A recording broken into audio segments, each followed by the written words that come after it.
Idol, anong pinagkaiba ng mga kabataan noon sa kabataan ngayon? Kabataan noon, kumakaway ka kapag may dumaraang eroplano. Inaantay maubos ang tubig sa tabo sa ulo.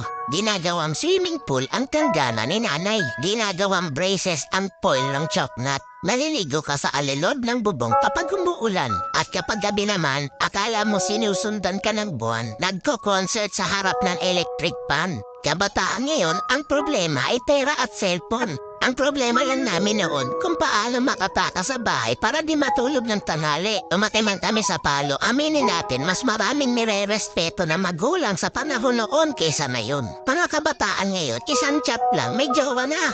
Kami noon sa claims lang umaasa. Broken-hearted, papad friends ang resulta.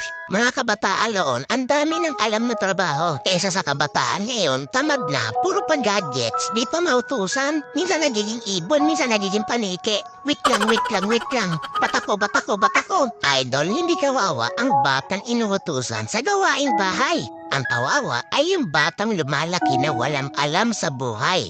Yung nakaranas lang ang pupuso nito. Real talk yan.